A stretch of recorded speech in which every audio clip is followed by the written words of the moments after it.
వేలం గ్యారంటీ అభివృద్ధి ఆదాయమే లక్ష్యంగా భూముల అమ్మకం 6 గ్యారంటీల అమలుకు సొమ్ముల కోసం సర్కార్ కసరత్తు. వేలానికి అనువైన ప్రభుత్వ భూముల గుర్తింపు. అయితే కాంగ్రెస్ ప్రభుత్వం ఏదైతే అమలు చేస్తున్న 6 గ్యారంటీలు ఏవైతే ఉన్నాయో, మరి 2 లక్షల రుణమాఫీ ఏదైతే ఉన్నదో, మరి చేయాల్సిన అభివృద్ధి పనులు ఏవైతే ఉన్నాయో, మరి వాటికి ఆదాయం కావాలి కాబట్టి, మరి గత సర్కార్ చేసిన ఏదైతే అప్పులు ఉన్నాయో, మరి వాటికి కిస్తీలు కట్టడానికే ఈ ప్రభుత్వం దాదాపుగా 25,000 కోట్ల కిస్తీలు కడతా ఉన్నట్టు తెలుస్తా ఉన్నది.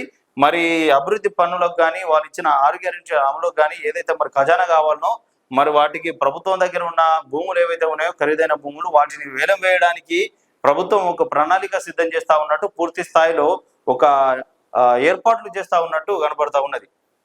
నియోపోలిస్ అందుబాటులో వాణిజ్య భూమి, బుద్వేల్లోను ఖరీదైన భూములు, మల్టీ మోడల్ ఇండస్ట్రియల్ జోన్గా ఫార్మసిటీ భూములు, టౌన్షిప్లు, పరిశ్రమలు, హెల్త్ సిటీ ఏర్పాటుకు ప్రణాళికలు.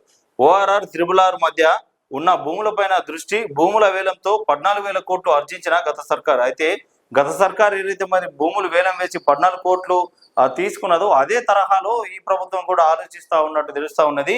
మీరు ఒక్కసారి మరి గత ప్రభుత్వంలో ఏదైతే 10 సంవత్సరాల అధికారంలో BRS పార్టీ, మరి ఆ పార్టీలో ఉన్న నాయకులు కానీ, మరి ఉన్నతాధికారులు కానీ, ఇంకా వేరే ఎవరైనా సరే, మరి వాళ్ళు ఏదైతే కబ్జాలు చేసిన భూములు ఏవైతే ఉన్నాయో, అంటే దాదాపుగా వేల లక్షల ఎకరాలలో భూమి కబ్జా అయిపోయినట్టు ఒక ఆరోపణలు ఉన్నాయి. మరి దానిని మీరు ఒక టీమును పెట్టి ఒక ఏర్పాటు చేసినట్టయితే, ఒక పూర్తి స్థాయిలో ప్రణాళిక సిద్ధం చేసినట్టయితే, మీరు ఆ భూములని వెనక్కి తీసే పని ఏదైతే చేసినట్టు మీరు ఒక రంగం సిద్ధం చేసినట్టయితే, మీరు ఇచ్చే 6 గ్యారెంటీలే కాకుండా అభివృద్ధి పనులకు కూడా కావాల్సిన సొమ్మును మీరు సమకూర్చొచ్చు.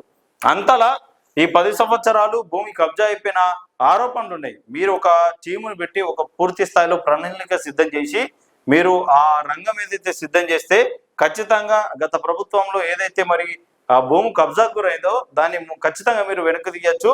మీరు వేయాలనుకున్న పనులు పూర్తి స్థాయిలో కూడా మీరు చేయొచ్చు. కానీ ఆ పని మీరు ఎంతవరకు చేస్తారు, ఎంత మేరకు ఆ పనులు అయితే అది చూడాలి.